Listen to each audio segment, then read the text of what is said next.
This meeting will be recorded. It will be shared online. So it will be, the recording will be shared online. All the presentation material will be shared online. Based on this morning's meeting, there will be a lot of dialogue and comments that are submitted in writing that will also be shared online. So again, we are recording this meeting. Next slide.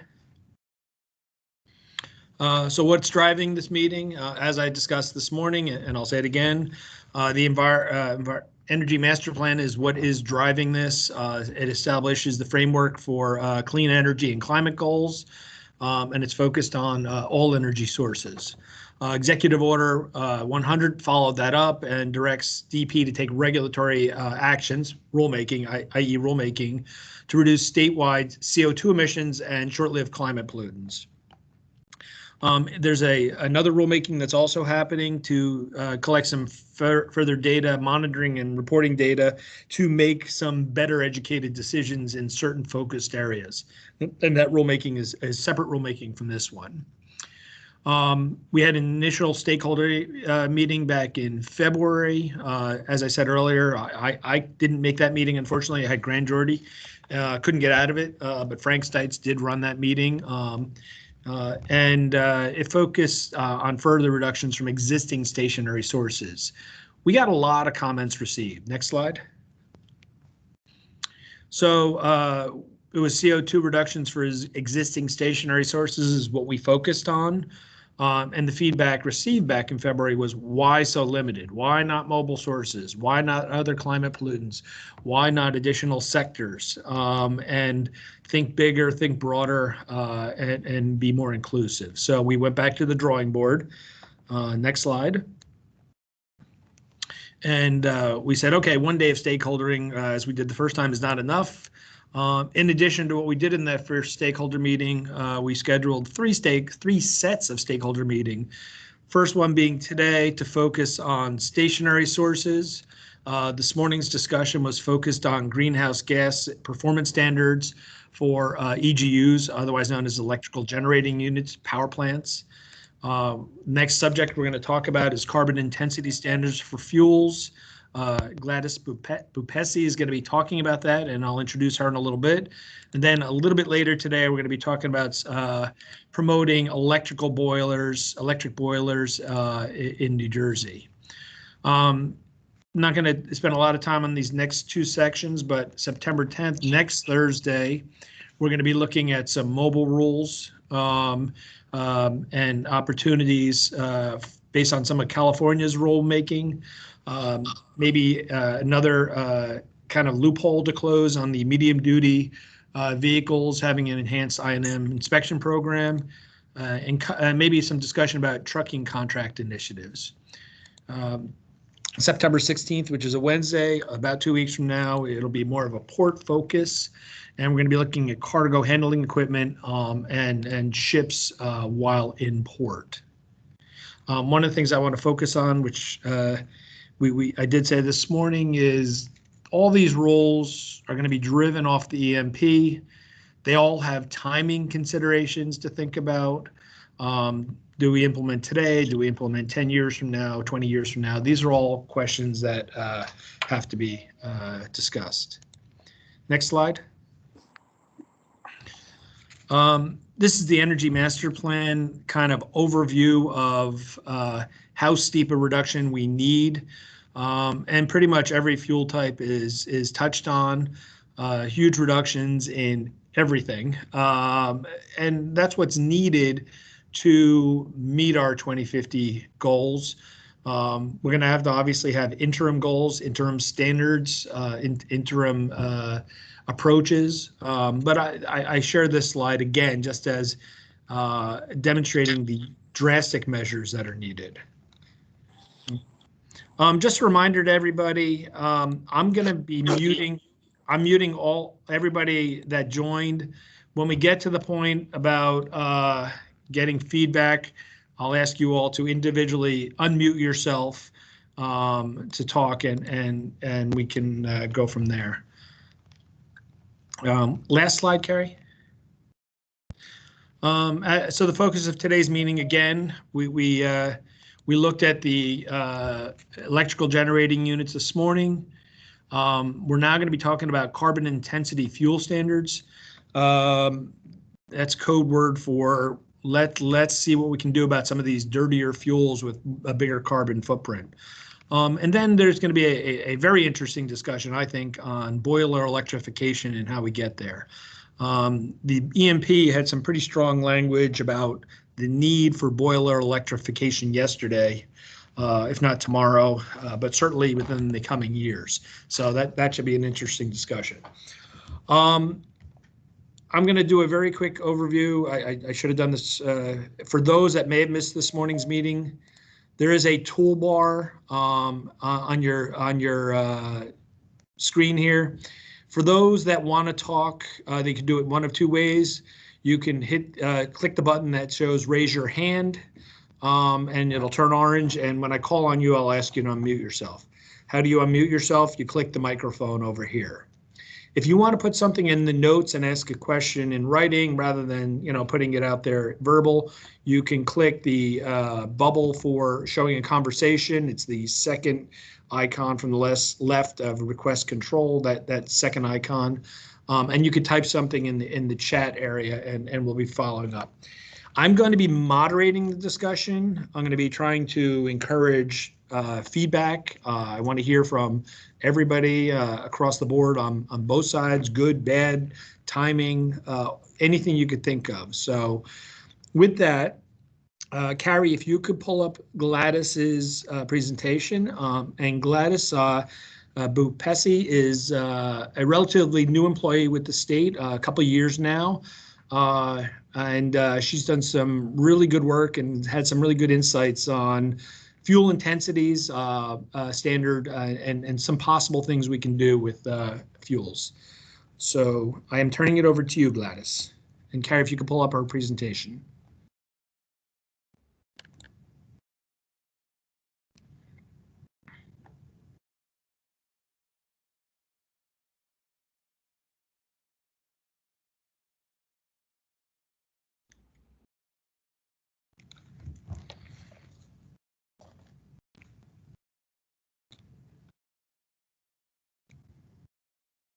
Okay. Well, good afternoon, everyone. Now we will be discussing the elimination of high carbon intensity fuel types. What happened to the presentation? Carrie, the presentation seems to have disappeared. If you could put it back up again.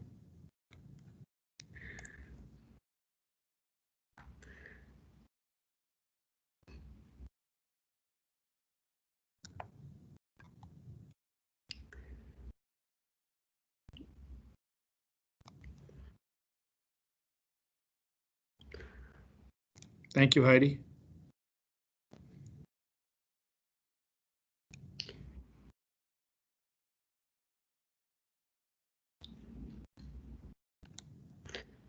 Okay, next slide.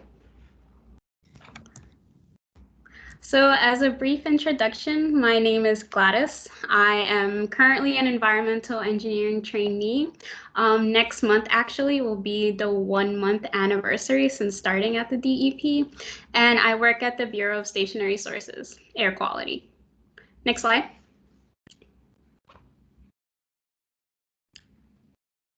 So as a quick recap, the state of New Jersey has set a goal to meet the Global Warming Response Act and achieve carbon neutrality by 2050. In addition, the state has also set a goal to reduce economy-wide emissions to 80% below 2006 levels. As you can see from the graph on screen, a majority of New Jersey's carbon emissions today largely come from gasoline in vehicles and natural gas in buildings and power plants. Although there are existing policies that reduce emissions, they are not sufficient to meet the Global Warming Response Act and 100% clean energy targets. Next slide, please. Next slide. Thank you. So in terms of carbon intensity of fuel types, coal is the most carbon intensive, followed by diesel and heating oil, gasoline, propane, and natural gas. Heavy fuel oils such as number 6 and number 4 fuel oil are somewhere above diesel and heating oil. Next slide, please.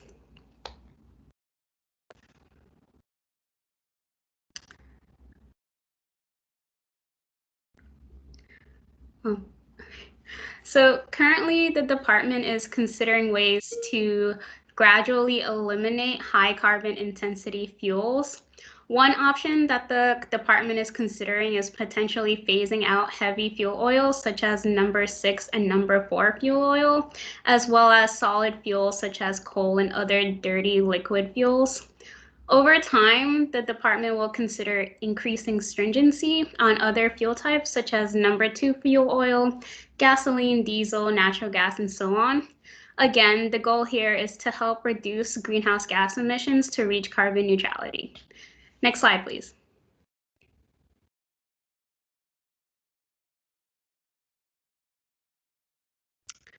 So again, the department is looking to reduce the use of carbon-intensive fuels because of the Energy Master Plan. Within the Energy Master Plan, there are 7 strategies outlined, and we hope that by phasing out higher carbon intensity fuels, we'll encourage industry to embrace the 4 strategies that align with this plan that are strategy number 1, number 3, number 4, and number 6.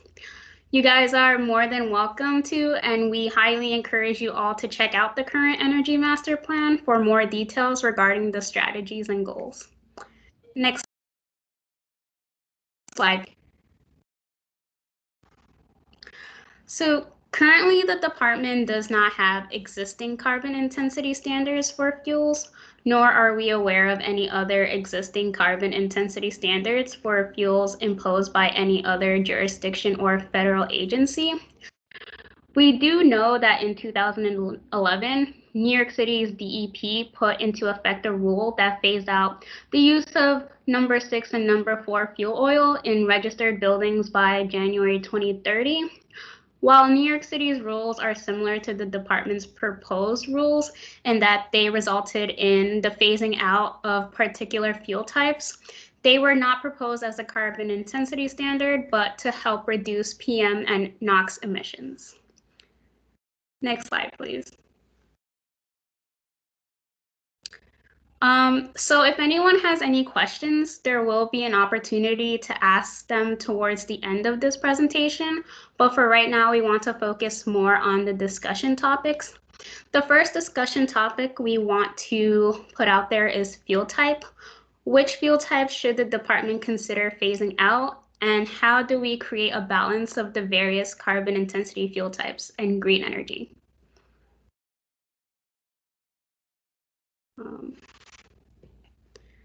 If anybody want to. Gladys, do you want to take questions now or as you go, or do you want to hold everything to the end? It's your call. I wanted to discuss first, but if nobody had anything to discuss, then I can take questions. So we're opening up the floor based on what we've presented so far, the thought process of eliminating certain fuel types. We do have one question on the, was that a hand raise? Yes, Doug O'Malley. Go ahead, Doug. Yes, you just got to unmute yourself. Yes, I should be off mute, so hopefully people can hear me. We can hear you. Good. So Doug O'Malley with Environment New Jersey. Apologies, I wasn't able to join for the morning session. As is noted in the chat, it seems like this presentation and slides and recording will be available on Tuesday, which is helpful because I'm kind of taking pictures right now on my phone as we go along. Also wanted to reference there is a low carbon fuel standard in California, as Jeff Tittle noted in the chat. My kind of big question for this is, there's obviously kind of a multiple, choice strategy on how you approach fuels. But ultimately, if we're kind of serious about following the science on climate change reduction, and also if we're just looking at the mandates that were required through the Clean Cars program and then the EV bill, which was passed in January, is that we are looking at a ramp up throughout the next 2 decades of fully electrifying our transportation sector. So, I just want to ensure that the kind of those mandates for the Clean Cars program, and which are now ensconced into legislation, S2252 and A4819, are the guiding point for this discussion. I know there's going to be a whole stakeholder meeting next week regarding the regional MOU on medium and heavy duty diesel vehicles and electrifying that fleet. But in terms of kind of fuel type, the ones that I'm most interested in, I think most other advocates are interested in, is how can we move towards a full electrification of our fleet, because our cars and light trucks remain the largest source of carbon pollution in the state. So that doesn't mean we shouldn't start, with other fuel types, but it does mean that the goals of the Clean Cars program and the EV legislation should be a kind of a guideline here. We already have a roadmap.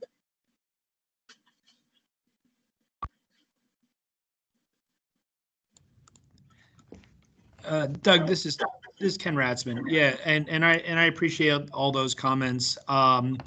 We don't have a flat out ban on carbon fuel, so we are working within the confines and recommendations of the EMP, and we are phasing out, we think. By the way, when we say we're doing rules, we're discussing the possibility of doing rules. This is a stakeholder meeting. We're not certainly at the rule process yet. This is a preemption to that, but we're talking about phasing out certain heavier or higher carbon footprint fuels at this point. But yes, we understand ultimately we want to electrify everything. Frank, you have your hand up? Yeah, I just wanted to, Doug, to your point, and I'm sorry that you couldn't join us earlier. The Energy Master Plan certainly is shown on Ken's slide, that we are looking to fully electrify everything that we can. And obviously the transportation sector is critical. We will be doing stakeholdings on that. You're very familiar with what the department is doing around those efforts in the electrification space. But the real focus at this point, and what we focused this morning, was on EGUs, because the focus is to move stationary sources, mobile sources, home heating as much as possible, as laid out in the EMP, to electrification. So obviously this morning we talked about how to electrify, or how to get the electricity generation moving towards renewable resources.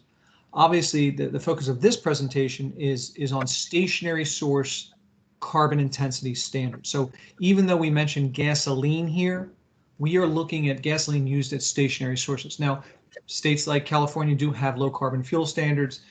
That's not what we're talking about, low carbon fuel standards for motor vehicles. We're talking about carbon intensity standards for stationary sources and those fuels that can be burned in New Jersey. Again, when we get into the mobile source discussions next week, certainly that's ripe for discussion, but we want to try to keep it focused today on those stationary sources and what we can do with stationary sources. Yeah, and thanks for clarifying that, Frank. That was kind of my impression of this, and just to kind of reference a question, from Eric in the chat as well. The question is, what stationary sources use gasoline? Because that was my impression, that we were focusing on stationary, and I saw the reference to gasoline and just made me think that there was some kind of incorporation for mobile sources. So, apologies for kind of jumping ahead, but it does seem like an important point to kind of reference the stationary sources that do use gasoline right now, how much they are part of the energy mix. Yeah, and I know, Gladys, I don't know if we have any information on that, but I will tell you it's a small minority, but it is somewhat. We have experience with stationary sources primarily in engines, small stationary engines using gasoline. That number has gone down significantly as the price of gasoline went up. Most sources stopped using gasoline in stationary applications, but there are probably a limited amount, Doug, but the vast majority are using liquid or gaseous fuels, other liquids than gasoline. So we're talking the oils, predominantly diesel and number two. And this is Ken, in the vein of not wanting to close anything out, make your recommendations. We're talking about stationary sources, but if these fuel types are used in some kind of pseudo mobile source or in homes, and there's a reason to not use it in either of those, then maybe we have that discussion. Do we do this as a stationary source only, or do we do this as a not to be sold in New Jersey type thing? These are all points of discussion and feedback we'd like to have on. Gladys, I feel like I'm stealing your thunder here. I apologize. It's Jeff Tittle. I just wanted to follow up. There are, we do use it for stationary sources, gasoline, because of, unfortunately, with power going out, it gets used a lot for, for generators, as well as these dirtier sources, for peaking plants and other things. So, there really is kind of a need to kind of deal with that.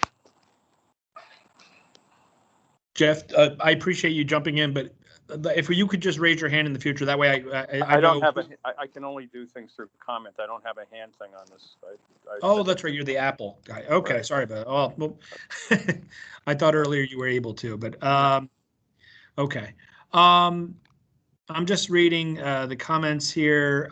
As Rebecca or someone said, we will have all these slides and a recording posted, we hope, on Tuesday next week. All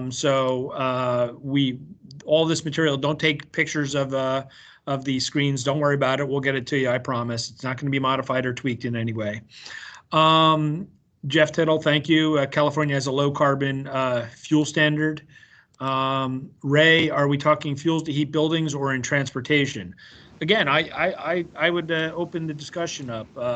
Is this for when you have a large residential apartment building? There is heating, and it's a good amount of heating that does occur in there. That is both a stationary source in that it's a permitted activity, and it's also getting into the residential world. So it's a little bit of both. Heidi or Carrie, it looks like we lost the presentation. If that can be put back up.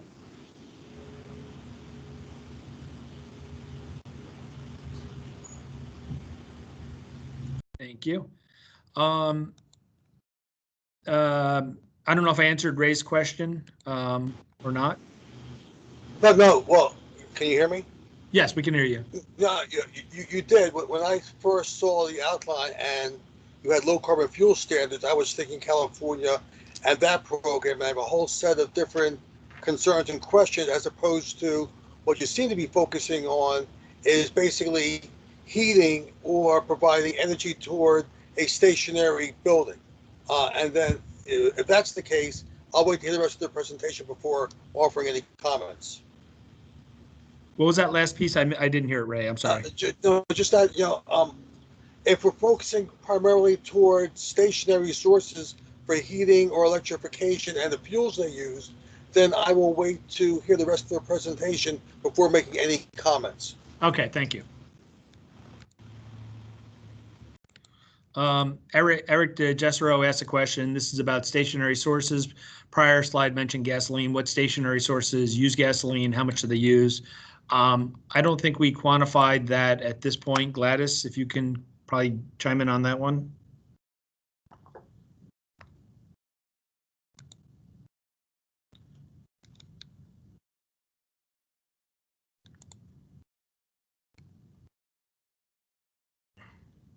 Gladys, I don't know if you're muted. Oh my God, I'm so sorry. I forgot that I was muted. What I was saying was not for gasoline. What we have quantified was for number 6, 4, and 2 fuel oil and coal. But for right now, no, we don't have much information on the usage of gasoline. Okay, thank you. And as Frank alluded to earlier, a lot of our gasoline sources are emergency generator types, and they kind of fall into a special category of emergency. Just use it. So that's maybe hard to quantify, and I'm not even sure the data will be available, but we will certainly look into tackling that. Dave Pringle just said the same thing I did. Generators, probably emergency generators at that. I don't think there's many generators that run, if at all, on gasoline regularly. Okay. I don't see any raised hands, and I don't see any further questions in the chat. Why don't you proceed, Gladys? Okay, I just wanted to know if anyone had any ideas regarding to the discussion topic in terms of timing before I proceed, if anybody had anything to say, or should I just move on to the next discussion topic?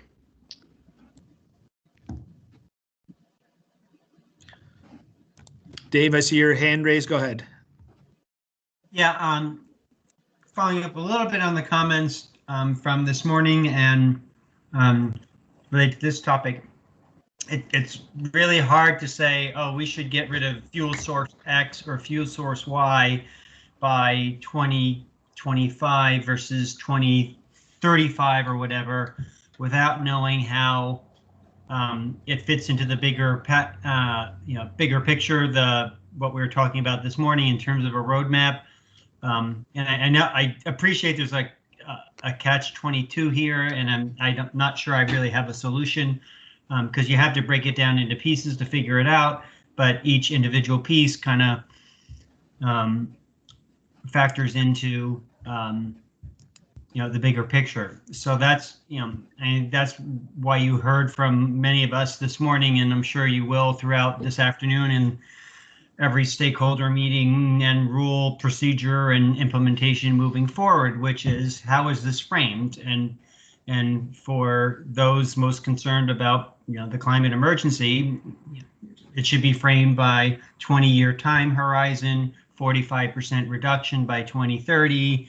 The laws the governor has just signed, EO 100, etc.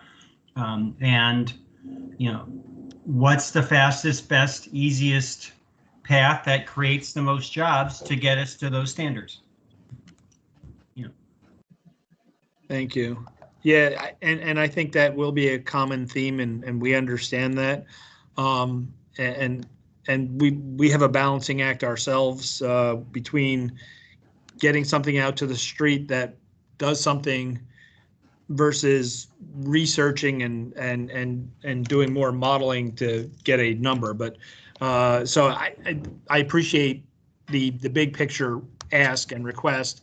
At this point, what's driving this discussion and these rules is the EMP, which had a lot of modeling and a lot of discussions back and forth on it. So at this point, we're doing some of the big picture recommendations of the EMP. But as far as timing, I'll add on to what Gladys was saying. We have very few sources that are using number 6 and number 4, if at all, and for the number 4, that is. We could hypothetically do a quick, and when I say quick, phase out in maybe the next 3, 4, 5 years. Some of the other fuel types are going to be more challenging. It's more sources. It's more users, and how do we tackle those? Is giving a 10-year warning enough time for industry and wholesalers and everybody else to react and change and shift the market to what is being looked at? So those are some of the questions I think Gladys is trying to get at.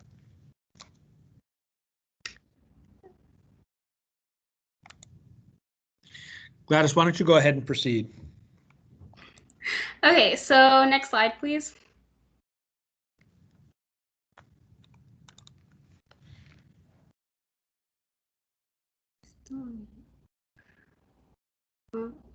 Next slide. Okay, cool. So the next discussion topic we wanted to present was how. Well, wait, can you go back? Is that the right? Okay, cool. So yeah, next slide, please. Sorry, I just wanted to. So ultimately, how will we make this happen? What sources should be covered? Should there be any exemptions? How can we successfully implement these ideas? We wanted to keep it broad just so that we get, just some ideas flowing as to some examples for how to go about this gradual phasing out of the high if anybody has any ideas or any comments. Let me look in the chat. I think there's nothing new in the chat. Again, as I said this morning, this is a chance for feedback. Reasons why we can't do something, reasons why we're not being aggressive enough. We'd like to hear anything and everything on this. Toby, I see you have your hand up. Go ahead. Yeah, hi Ken, hi Gladys. Good job with this. I'm just wondering whether you've looked at what's happening in Europe a little bit and taken some lessons from them. I sense on some of the areas of fuels, particularly home heating. I think the UK's decided and realized they're not going to be able to meet their seasonal heating load with electricity. There just won't ever be enough renewable electricity to get them there. So they're looking at alternatives and turning their natural gas supply into renewable natural gas or blue hydrogen, then green hydrogen, and maybe possibly using the existing infrastructure that they have, meaning the gas utilities, to transport that hydrogen ultimately.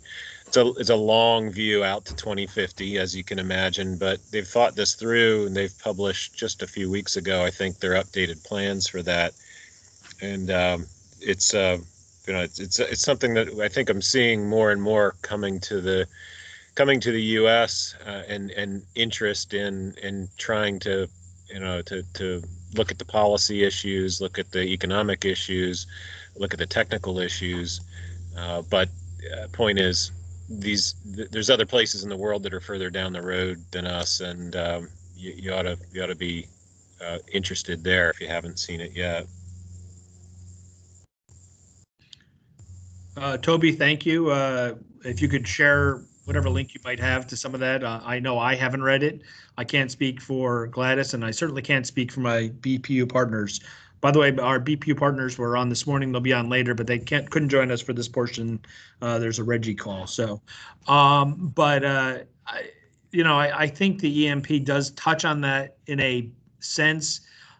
In that it does talk about even the power plants going from a total reliance on natural gas to a renewable type fuel, renewable type fuel. So I think there is some of that, but yeah, that's part of the big picture ask, and we get that. But if you could share that with us, we'd appreciate it. Yeah, I was just looking for it, Ken. I'll try and paste a link in here if I can find something that's helpful. Sure. Okay. There's a comment from Jeff Tittle. Not all systems have it. Microsoft seems. Oh, I'm sorry. That's the Apple. Okay. Yeah. Okay. I do have one below. Okay. So Jeff, is that your comment about we have real concerns about biogas? Yeah. In the creation of biogas coming from sewage sludge, even food waste and other sources from, that there's a real problem in creating the biogas with, because a lot of the facilities tend to be in environmental justice communities, as well as they give off a lot of pollution. Many of those sites become contaminated.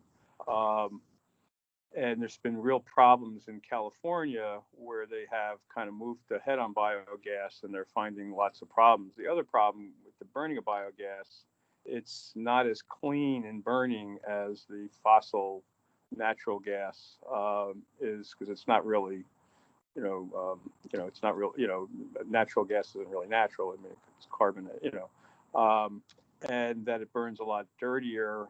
There's more particulates.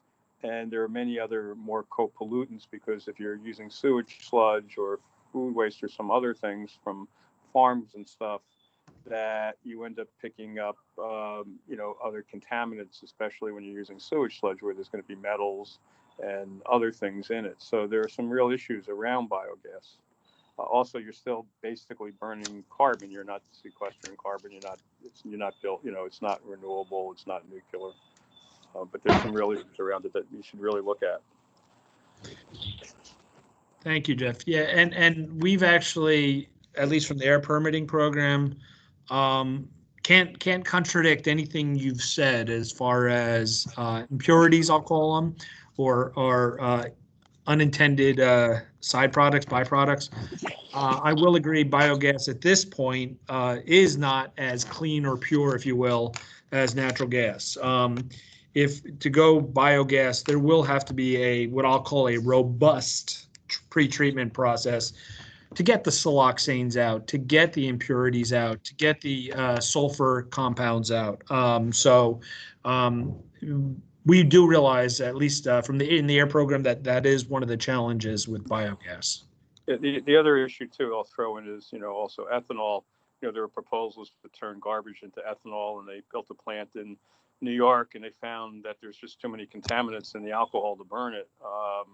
And even if you do crops, you're using a lot of energy to create energy. So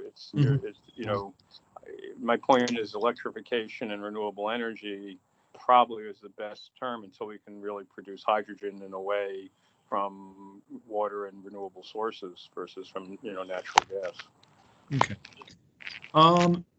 Abe Silverman, I can serve. Okay. Abe is stepping in for Hannah if there's any BPU specific matters. All right. So if there's anything that's geared toward BPU, Abe Silverman is available. Gladys, why don't you go ahead and just keep in mind this discussion is focused on trying to push us down or up the chain to the less carbon intensive fuels. So with the understanding that they're going to be needed for some time period going forward. Go ahead, Gladys. Okay, next slide, please.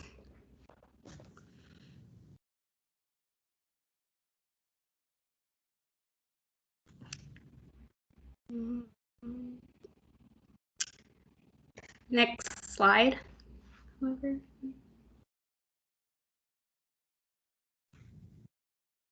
Gladys, I know you made changes to your presentation. Are they not showing up in here? Is that the issue? I'm moving the slides. no, I'm not sure if it's showing up. Oh, they're just not showing up. Okay. Right now I see slide 11. Is that what you're seeing? I see slide 10. Okay, now I see slide 11. Okay, it's a little delayed on your side. Okay, great. Okay. Yeah, I guess that's a little delayed. Gladys, what I'm going to recommend is you turn your video off, leave some of your bandwidth for the voice and the slides. Okay, can you actually go to, there was 3 discussion questions, discussion slides. Can you go to slide 8 for a second?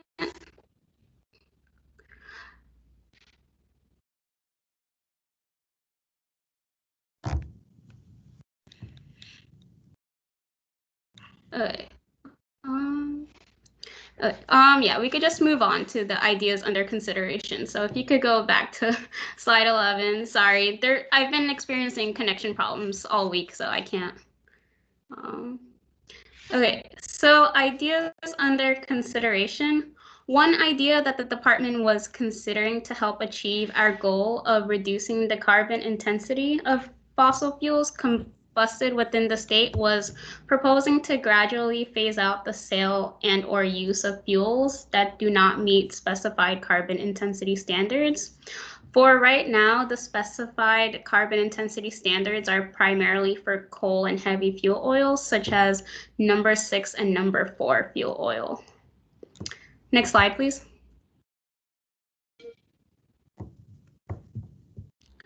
So the reason why residual fuel oils, such as number 6 fuel oil, were the first on our list to gradually phase out is because they have a high energy content per gallon and produce significantly higher emissions of CO2 than distillate fuel oils.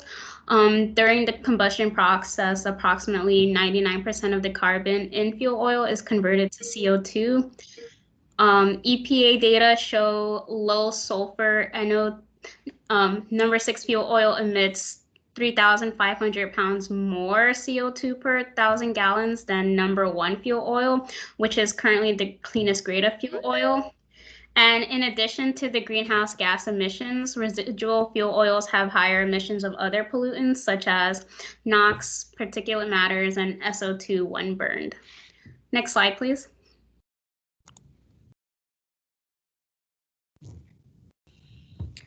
So currently, the department had already conducted some analysis for this idea, and we've already weighed out some cost and benefits of this idea under consideration. For the costs, there are no anticipated new capital costs because new facilities that maintain the ability to use number 6 fuel oils have already upgraded their boilers to use number 2 or natural gas. If in the case that it was necessary to upgrade the equipment, the capital cost would be somewhere between $225 and $345 per horsepower. However, these initial costs would be offset by the savings from lower operating costs associated with more efficient number 2 fuel oil or natural gas over the long term. And as for some benefits, we found that the estimated net reductions in emissions will be about 92 metric tons per year of CO2, 1.19 metric tons per year of NOx, 2.66 metric tons per year of SO2, 0.198 metric tons per year of PM10, PM2.5, and reductions in other pollutants such as HAPs.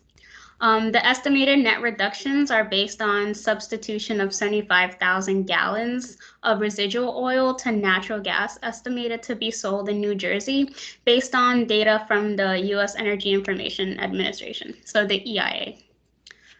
Next slide, please. So does anybody have any questions? Gladys, there is a question from Eric Desero, and I'll read it.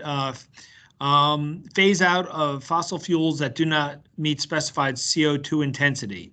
Does this mean that liquid fuels that exceed specified CO2 intensity will be okay? I don't think they will be okay. I think if they are above the limit, they are not okay. But that's, I think how you see it too, Gladys. But if they're above the limit, it's going to be. I'm sorry. I'm sorry. This is Eric DeJezero. I'm jumping in. It's because I'm not that smart and I can't raise my hand. What I meant is if they meet or exceed the reduction limit that's established, not if they exceed the limit that you said they can't be above. So what do you envision? How would they get the reduction if they don't? So if I have a biofuel that is a B100 that starting with life cycle use analysis and indirect land use and going all the way to delivery can beat whatever the benchmark you say it is, will that fuel be allowed even though that it's liquid? I mean, is this a ban? Is this a reduction in CO2, or is this we're going to electrify everything and we don't care about you being able to meet a standard? It's about meeting a standard, but the only thing that we're going to allow to meet that standard is electricity. No. Just to clarify, this is one of those incremental steps that have to be taken between now and 2050. We want to start pushing the highest intensity fuels out of the market. This is not a ban on natural gas tomorrow. This is not a ban on number 2 fuel oil. This is not a ban on diesel tomorrow. It's not a ban on any of those things tomorrow. And I'm not saying it will be, but maybe 15 years, 20 years from now, it is that would be part of the discussion on those fuel types. What we're discussing today is, if we ban number 6 and number 4 today, or give a year or two, is that reasonable? What should be the next fuel type, and how much time would be needed to consider striking out another fuel source? That's where we're looking at this. And if there's some new fuel out there that gets below the fuel intensity standard we're looking at, by all means, that would have to be considered and evaluated. And your second piece, prior stakeholder meeting stated that this PACT rule will be for permitted stationary sources.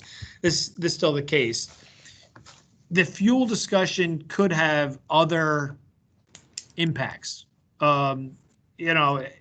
If there's a ban on number 6 fuel oil, I don't think anybody burns number 6 fuel oil in their home. But you know, there could be a discussion on that piece. Frank, I see you have a hand up. Go ahead. Yeah, I just wanted to respond to something that Eric said, and that would be really helpful if Eric, if you could clarify a little bit more, and that's your discussion of the bio-based diesels. In other words, the liquid fuels that are made from not from fossil but from animal or plants. Just could you comment on that again? And do you have a position in terms of either endorsing those or opposing the use of those bio fuels to comply with any carbon intensity standard? Well, considering I don't have my choices are slim and none, it's absolutely. I mean, if we absolutely support, you know, even at looking to a B100 if need be, and that our national. I mean, we're looking at not only from soybean oil and waste oil, but wood pulp like ethyl luvulinate and things of that sort. So all I'm looking for is, and again, I'm looking at this through the context of number 2, not the context of 4 or 6. I don't know how many apartment buildings even still burn 4 or 6. Few, if any, I would assume. There certainly are people in the state that still use coal to heat their house. So to the extent, I mean, it's not a big number, but there still are people that take coal deliveries. And that is I guess that's towards the second one. So towards the first one, I'm talking about a liquid fuel to offset a number 1 or number 2 fuel oil as opposed to a number 4 or number 6 fuel oil. Yeah. And Eric, to answer the question, I think you phrased it or posed it correctly. The number 6, number 4, we don't think would be that big an issue, and even the coal wouldn't be that big an issue. Right. The number 2 is really about timing. I don't think it's ripe today. Will it be ripe 10, 15 years from now? Is that the right time to be cracking that nut? And when do we crack the nut on natural gas? Those are all challenges that have to be addressed at some point in time. But what we're really focused on today is the number 6 and the number 4, and future timeframes, and how do we kind of memorialize that and keep that on track for future discussions. So that's where we're at. Thank you. That takes care of both of that answer addresses both my first and second question. Thank you. Good. I'm glad I did that. Okay, Toby, you have your hand up. Go ahead. Yeah, I was just struggling with the context on slide 13. Maybe we can go back to that, and maybe it just didn't get through my thick head, but we have 13 up, Heidi.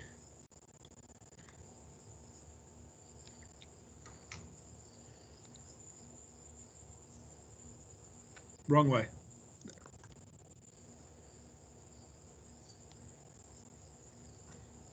Thank you.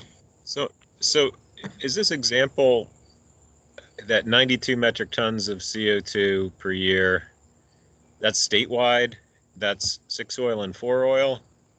That's what we would stand to gain?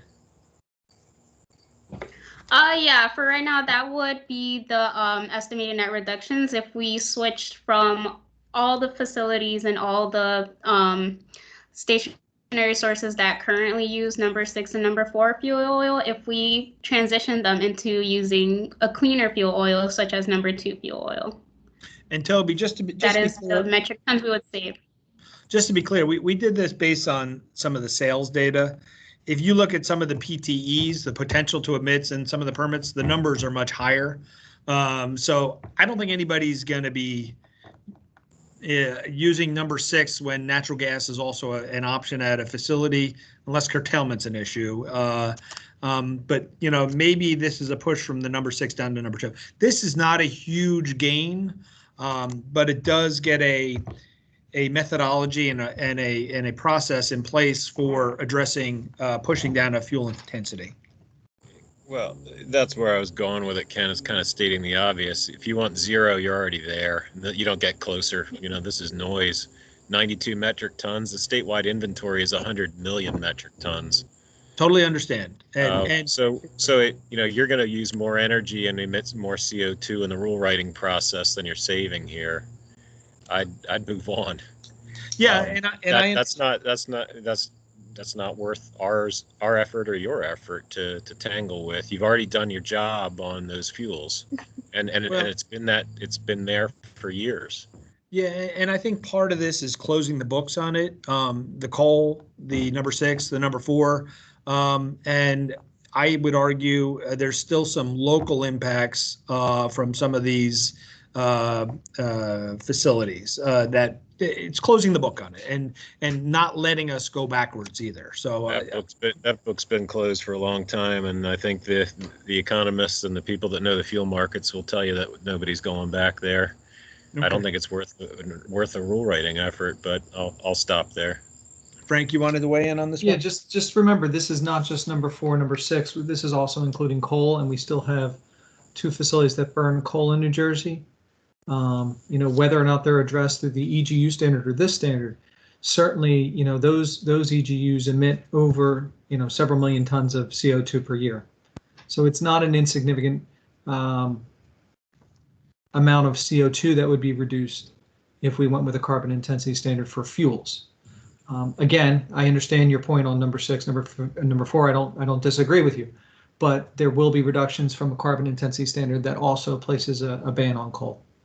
Maybe you just need to reframe your statement of benefits here, because that slide's not compelling. No, I agree with you 100%, Toby. When we first did the analysis, I said, really? That's all? And I get it. It's still something we want to keep on the dashboard. We don't want to slide backwards on any of these things. And I can't emphasize enough as a regulatory agency, having a process in place to allow us to do something is beneficial for the future when we want to do it again. So I talk about number 6 and number 4 today. At some future date, we have a discussion about diesel, number 2, natural gas, these other things. We have a framework and a system in place to make that happen. So I can't minimize that from the regulatory perspective. Okay. Okay, Ray Cantor, are we talking residential or commercial size limits? I would not want to ban a fuel as opposed to ensure that there's a technology to replace it that is affordable and available. So as Gladys said earlier, the facilities that are using number 6, and I don't think we could even find any number 4s, but the ones that are using number 6 already have alternative fuel capability in their boilers. So for those operations, there is already a viable alternative, and that's why the cost is nothing actually. When we talk about a residential or a size limit, that's actually items for discussion. If we're talking other fuel sources and whatnot, I don't know if you're a homeowner and you're burning coal, and if we put a ban on coal, then, maybe we don't do it in year 1, year 2, but we say in the 10 years, or you can't replace that equipment. I don't know how we get there, but that is certainly a discussion worthy subject. So Ken, here's the problem. Again, I think you're right. I don't think anyone cares about 4 or 6, and I agree with prior comments. If you want to address coal, there are different and probably better ways to handle those 2 units. But you mentioned, and I think you're quite right, that this sets up the regulatory paradigm for the future. So now we're talking about potentially regulating homeowners. We're talking about possibly banning number 2, possibly banning natural gas. And the paradigm you're looking to set up in the next 3-4 months when you propose your rule in early 21. While it may seem like a placeholder for you, and while the benefits of 4 and 6 may not be really much now, and you may think, therefore, it's not a big deal, it becomes a big deal because it becomes that regulatory paradigm, that precedent for banning fuels, and the methodology and the limits of what you're going to do. So, we're going to have great concerns when you start focusing this on the residential community. we're going to have great concerns at the moment, maybe not 10, 15 years from now, but at the moment, if you start looking to ban number 2 or natural gas, in any building. So I think I would be very cautious and thinking that this is a minor rule because it doesn't impact anyone now. It's a major rule because you're setting up for the future. Yes, so Ray, I do appreciate that, and I think the discussion we're going to have after this one on electrification of boilers is going to be a nice segue into that thought process. And again, going back to the EMP dictates that the boilers across the state, be it commercial, residential, industrial, should be electrified yesterday. So that is, I'll be honest, I don't have an electric boiler in my house. I have a gas-fired furnace, and I have a gas-fired hot water heater. I'm on natural gas at the moment, so I'm not keen on going down that route, but I understand the need for it, and we'll have to look at that. But I think that is going to be part of the discussion for the boilers moving forward.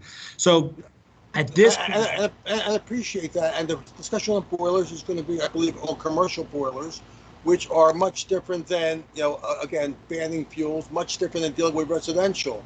So again, I would just be cautious of.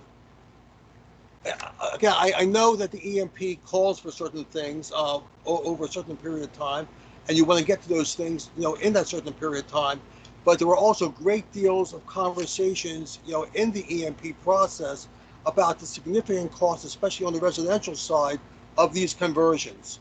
Whether or not it's even feasible in communities like Newark or Camden or wherever else, where you have tight housing and mainly landlord-driven housing. So again, it's just a word of caution of not to necessarily open the door quickly that you may not want to go through.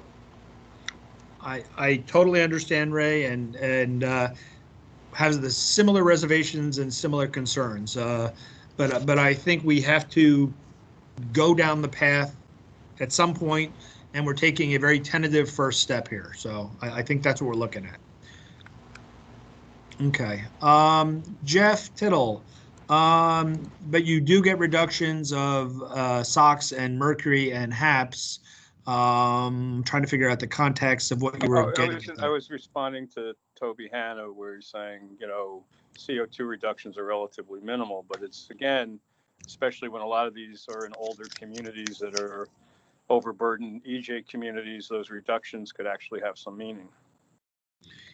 Yeah, and we agree that co-benefits, and that's where I was touching on, the local impact could be more significant than the overall impact of the CO2 reduction. Okay. Dave Pringle, this isn't setting up a new paradigm. The paradigm exists. It's the reality called the climate emergency. The question is, what do we do about it? Okay. I hear you, Dave. This is where we need to take that first step, and I think that's what we're looking to do here. So, it's a challenge, and we're trying to get everybody on board. Yeah, let me just. I mean, this all has to go with framing, right? So, I know there are a lot of folks that don't want to deal with this, so they either need to be blunt and be honest and public about it, that they don't want to deal with it. But this rulemaking process is under the guidance of the Global Warming Response Act, the Energy Master Plan, and EO 100. So get over it. Okay. We have about 15 minutes left allotted for discussion on carbon intensity fuels. This, in the scheme of things, was our easy discussion today. There's nothing easy about it, it sounds like. It doesn't sound like that there's a great deal of angst about the thought process of banning or eliminating number 6 or number 4, number 6 and number 4 and coal. There seems to be a good amount of angst, and we share it with the fuels beyond that. The diesels, the number 2, the kerosenes, the gasoline. And I think that is a discussion for a future discussion. That is not something we're considering in this rulemaking. If we do this rulemaking, I think, and based on your input, number 6 and number 4 is the route to go. So unless anybody has any other comments, we can sit tight for about 15 minutes.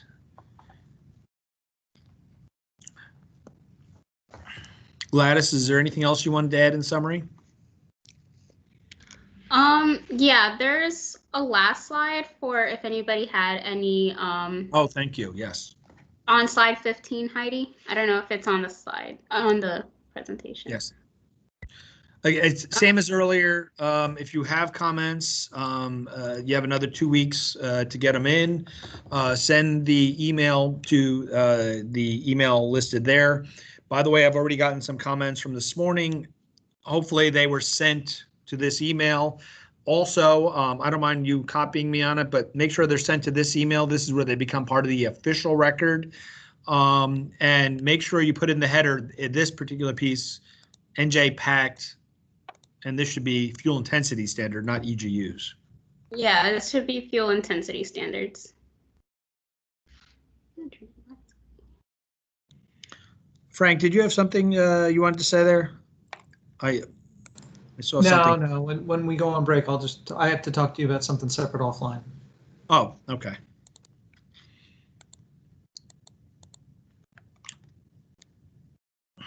All right, we are, unless anybody has anything else they want to say, I'm looking one last time at the chat and at the hand raising. It doesn't look like anything else. We will reconvene at 1:45. Heidi or Carrie, if you can put the agenda back up, that'd be great.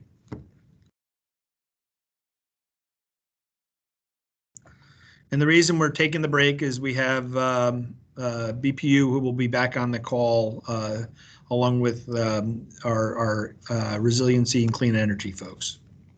We will keep recording while we're on hold. Thank you.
We're going to get going at 1:45. I am doing a look through the people who are logged in. I don't see any new names that weren't in at least one of the two previous sessions. I ask only because if you did not see my kind of overview, I can do it for a third time. So if someone wants to see the overview again, please raise your hand by clicking the raise your hand, or put a comment in the discussion field to say we want to see it again in the conversation area. Otherwise, I'm going to assume everybody has seen my stellar work at least once, maybe twice. Okay. We'll start at 1:45 with Chris Swalje on the electric boiler electrification. Sit tight.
Right, it is 1:45. We're going to get going on our last session. Chris, are you online?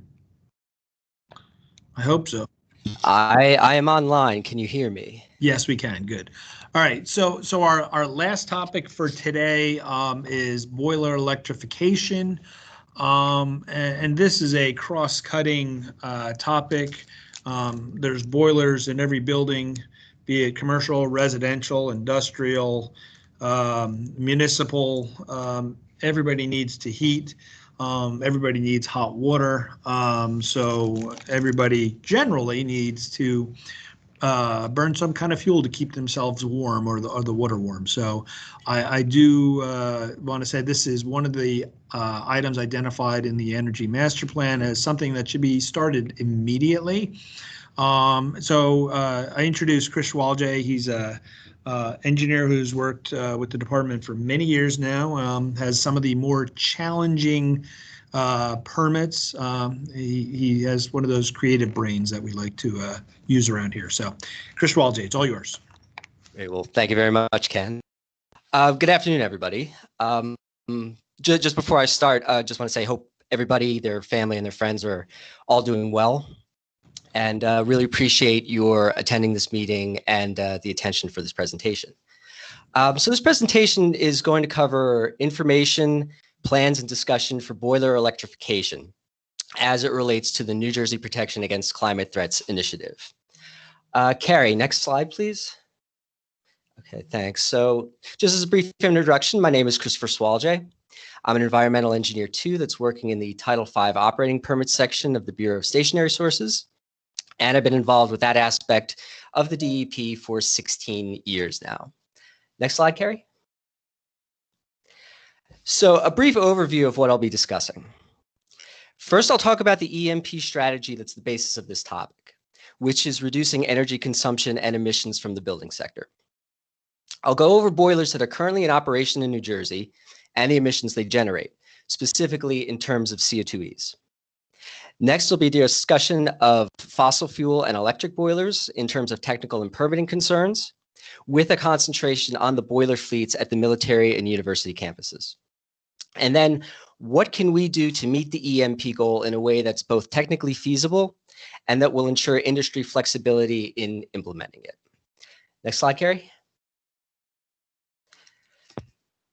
So Section 4 of the EMP gives the percent contribution of space and water heating generation to New Jersey's greenhouse gas emissions. which is 28% broken down into these million tons of CO2. In addition, buildings account for 62% of the state's total end-use energy consumption, which the EMP breaks down in terms of the commercial, residential, and industrial sectors. The EMP further states that it would be cost-effective to begin construction of all-electric buildings by 2025 and transition existing building stock during natural stock rollover events starting in 2030. So 5 to 10 years for each of those. Next slide. So the equipment that's generating steam and hot water and the greenhouse gas emissions are boilers. Specifically boilers that are combusting fossil fuels such as oil, propane, and natural gas. And there's a wide range of sizes and different permit classifications for boilers. In terms of the residential and commercial sources, we're primarily discussing sources that are under 1 million BTU per hour.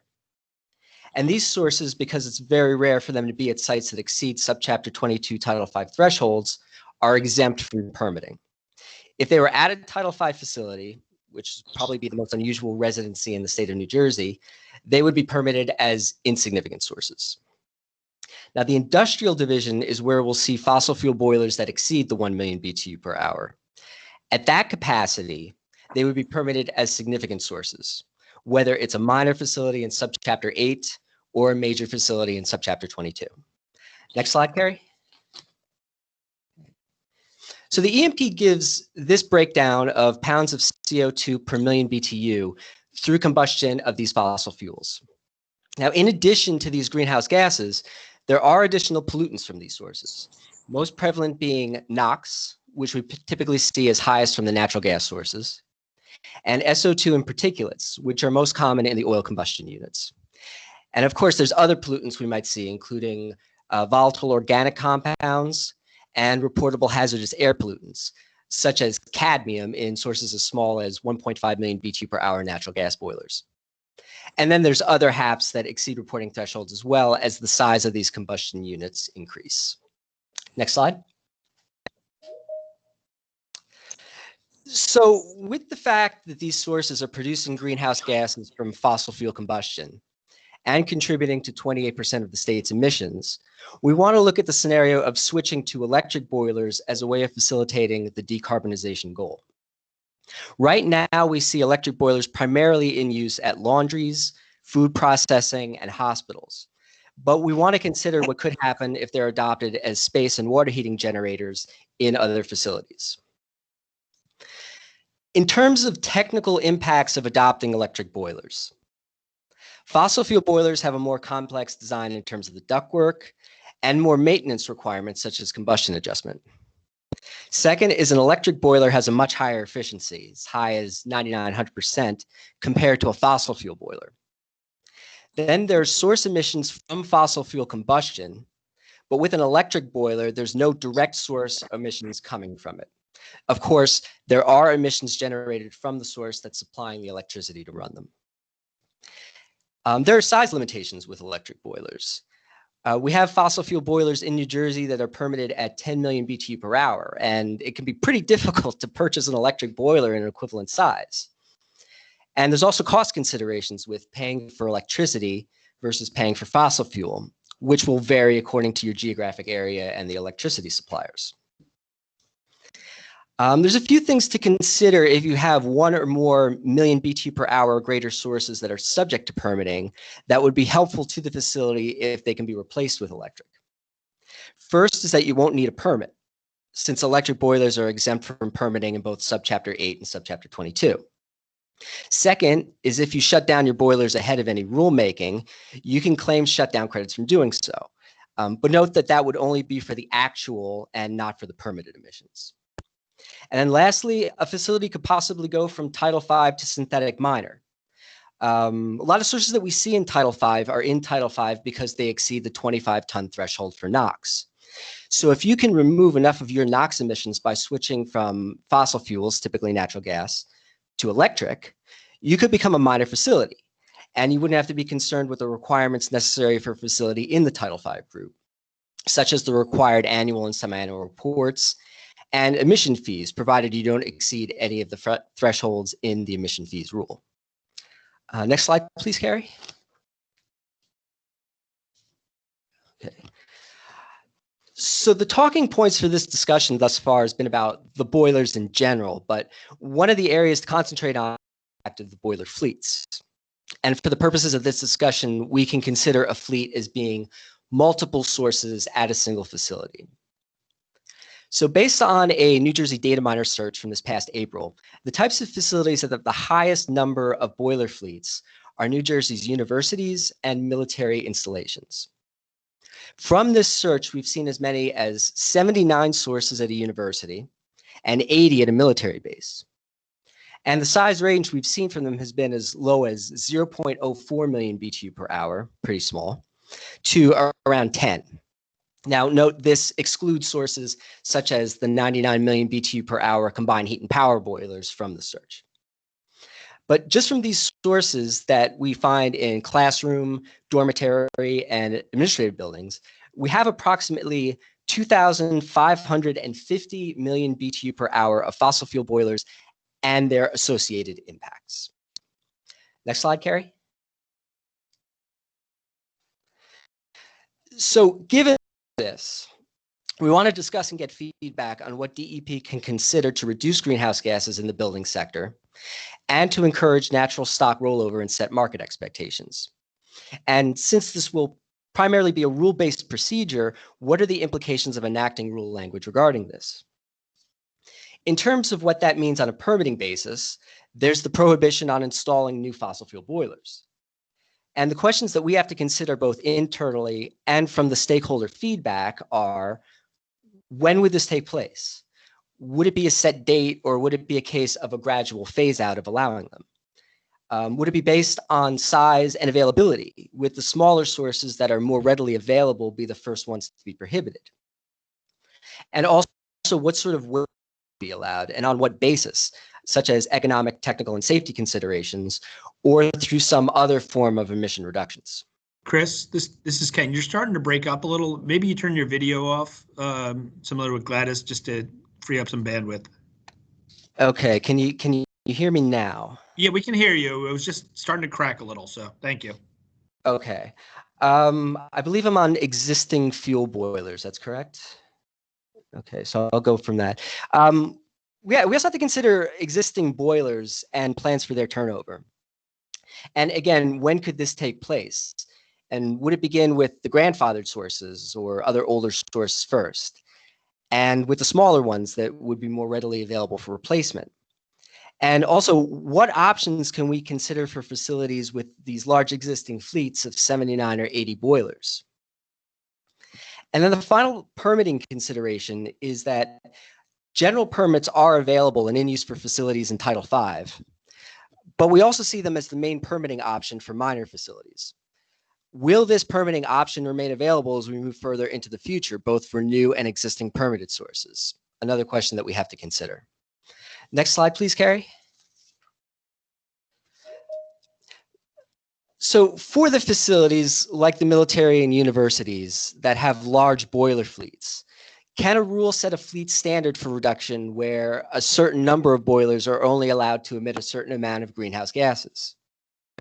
And are there options for fleet owners to keep fossil fuel boilers through averaging options with electric boilers? Now, this could also be done through energy efficiency, through solar or wind that's generated on site, or transportation control. Large properties and campuses, there may be a bus system that can be retrofit as part of an averaging option.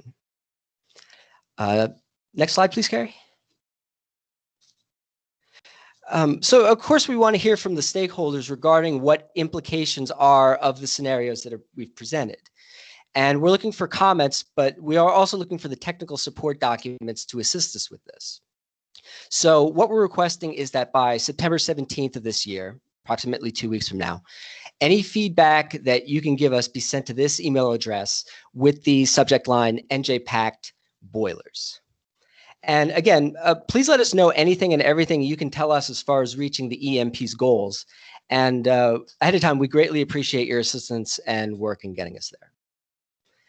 So that's everything that I have. We can open it up for questions now if you'd like, Ken. Yeah, thank you, Chris. Carrie, can you go back one slide? And I just want to spend a little more time on what we're talking about with this averaging.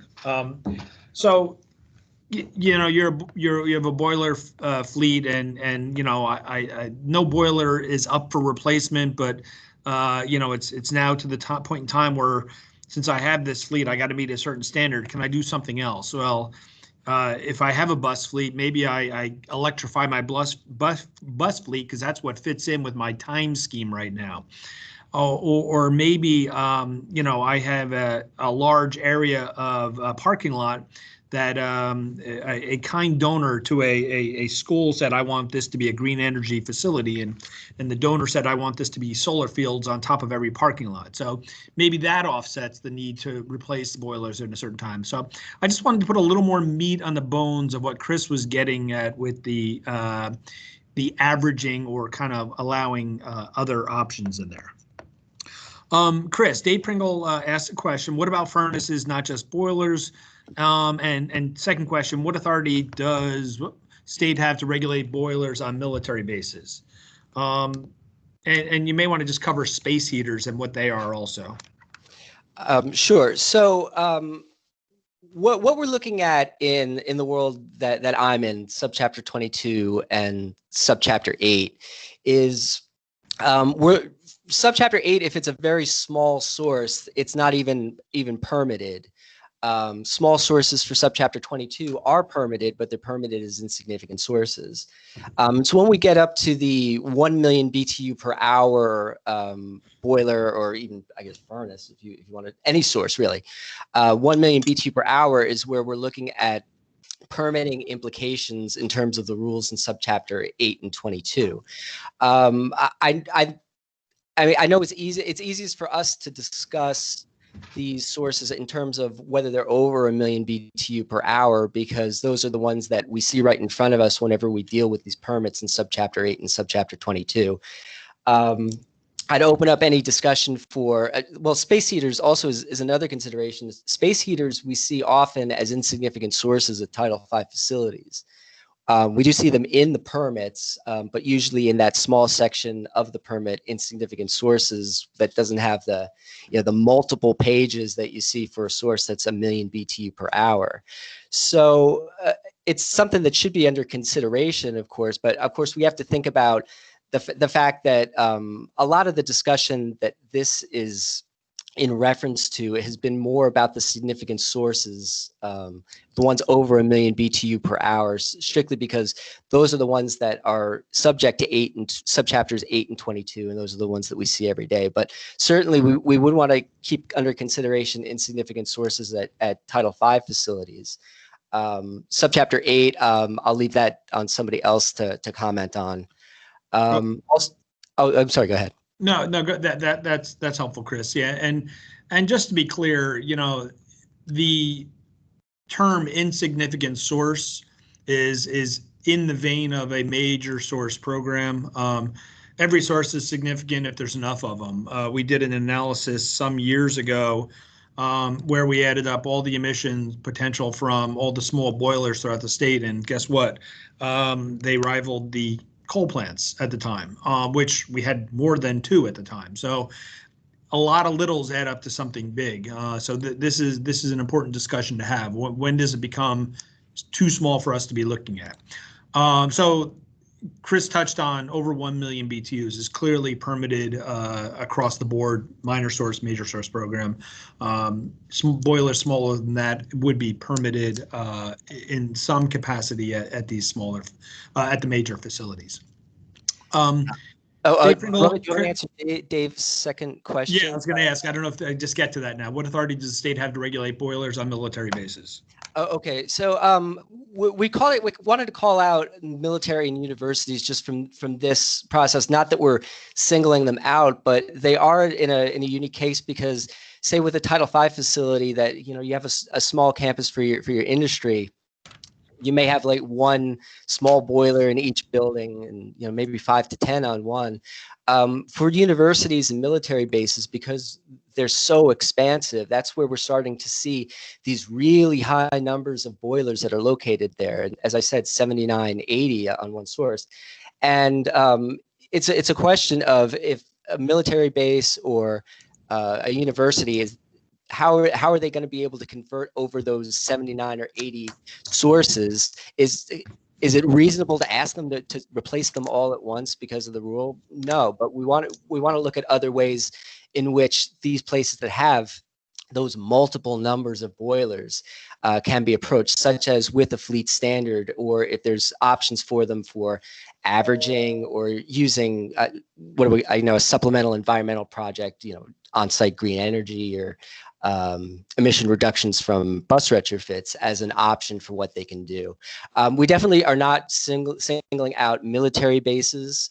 We like to think about them in this case because they are a very large sort of facility for all of these sources. As I said, 79, 80 of them, and we regulate the boilers on military bases the same way we would with any other Title V facility. If they're over 1 million BTU per hour, which a lot of those 79 to 80 sources are, we regulate them per subchapters 22 and subchapter 8.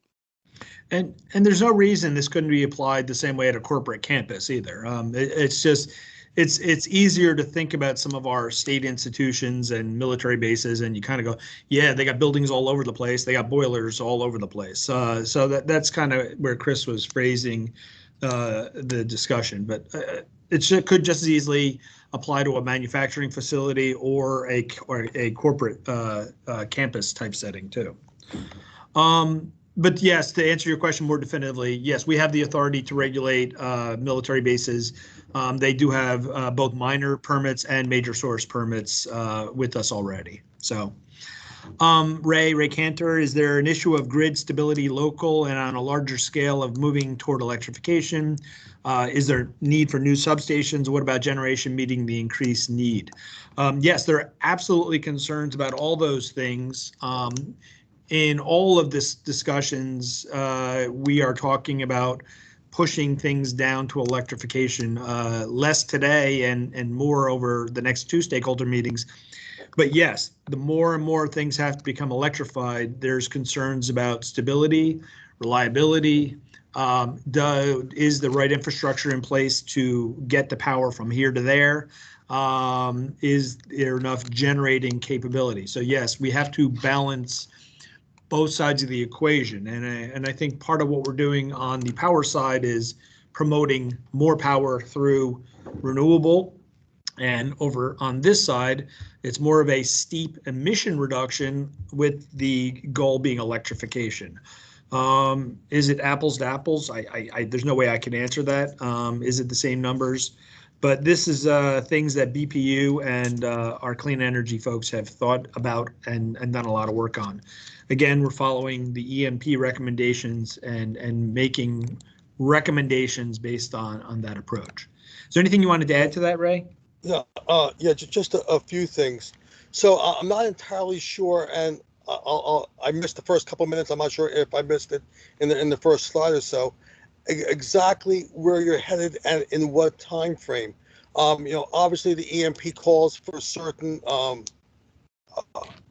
results, and we could have a longer conversation as to whether or not their models and and the recommendations were accurate. Actually, I think one of the good things I heard about the EMP when it was being adopted is that it was an aspirational document to be reviewed every several years to determine new technologies, what could be done, what could not be done, and to make adjustments accordingly. The problem potentially is when you propose regulations early 21, which puts something now, it's no longer being reviewed, it's no longer aspirational, it's putting a stake in the ground and making regulatory decisions. So I don't, and you mentioned this earlier on, and I think you were very appropriate, everything becomes a matter of timing and when you do certain things as well. The technology for electrification may not be there now from a cost perspective, but there are advances happening all the time, and we may have breakthroughs and new advances, in 5-10 years from now. The concern is, and I'm not sure how you're going to handle it, in doing electrification boiler rule now, what does that mean if you can't implement it now? And if you do implement it now, you obviously don't have all the answers that you need in order to get there. Yeah. So Ray, you answered my question. Thank you. Timing is everything. And one of the things we didn't do in this discussion, and we didn't put the time frame question out there. We didn't talk about the applicability. You know, we have to act sooner than later. That's what the EMP says, especially on the boiler electrification. Are we going to push the technology, or are we going to follow the technology? I think we're somewhere in between. The technology is out there. The technology for especially these smaller boilers is out there. Is it cost effective right now compared to a fuel-fired boiler? It's not as cost effective to operate based on the low price of natural gas. It's 100% efficient. It's got a lot of cons, and Chris did go through those, and you can look at the slides later. But we are focusing our discussion on where there are a fleet of boilers at the moment, and where you have, I'll just say a number. You have 20 boilers. One of them is falling apart on you, and you got to replace it. Does it make sense to replace a boiler? And by the way, we have 1972 boilers. Not 1,972 boilers from 1972 that are still being used in the state. That is a 50-year-old boiler. That is a grandfathered source. We don't even have permitted information on it. These boilers are going to be around forever. Do you really want to invest? And this is the question I'm asking backwards.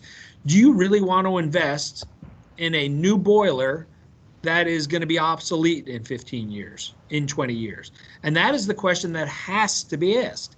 It's not just a matter of, is it cost effective today? Is it cost effective in the long run? So if you're going to be buying a boiler to replace a boiler, does it make sense to buy a fossil fuel boiler? And I throw that as food for thought. But the timing is going to be a question, the number of boilers, who it applies to. You know, this could be a single boiler, and you can go with a replacement electric boiler. So, Ray, I don't know if I answered it or not, but it is in flux. We don't have a firm thought process on this, but action is required sooner than later, especially on the electric boiler front. The technology is there. You can argue it's not cost effective in the short term, but I would argue it's going to be real cost effective in the long term. Okay, go ahead, Ray. No, I'll save further comments for another conversation. Okay. I would encourage you to submit them through the portal, through the website, so we can share, but thank you. A comment from Jeff Tittle. There is a need to set emission standards for CO2 greenhouse gas. Also, efficiency can reduce boiler size in certain cases. Chris, do you want to react to that? Jeff, do you want to add anything to that?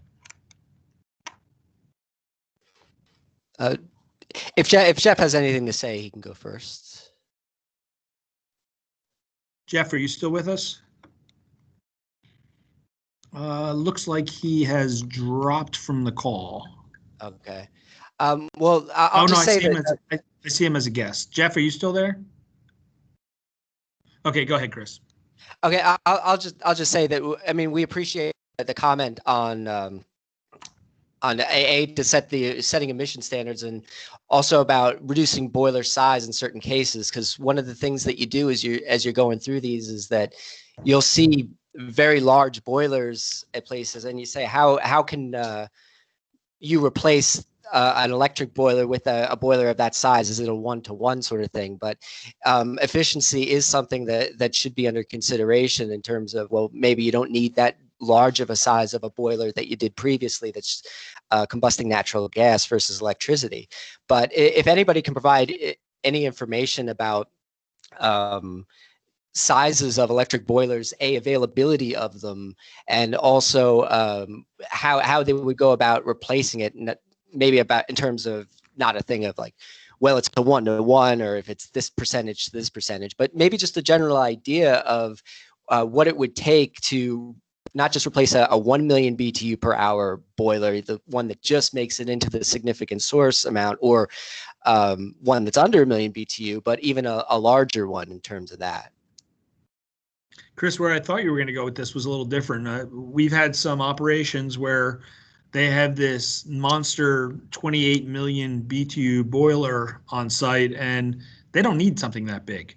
And when you throttle back a boiler and you run it at a lower rate, it becomes terribly inefficient. So even though it's listed as a 28 million BTU boiler, they may only need 7 or 8 million BTUs. And right sizing your boiler, you'd be surprised how much saving you can have on that front too. So I don't know if you've run into that, Chris. No, I haven't. That's why I'm glad you're here. Okay. Next one, Laura. Note the military base, which has a Title V permits, are monitored by the state and EPA, following all the same regulatory requirements in any other of Title V facilities. That is correct. So I don't know if you want to expand on that, Laura. Hi, sorry, hope you can hear me. I Yes, just wanted to make sure that there wasn't any misconception. I work at the military base. I'm the air program manager, and we follow and have very close relationships with both you folks and the EPA, and follow all the same requirements. Nothing is different. And I see afterwards there's a question though that goes back to that original military question. Mm-hmm. And Laura, I'm glad you could join us today, and that's why we included you on the list, because you are one of our regulated facilities. And we're big. We're trying not to name names today. Oh, we're big. Okay.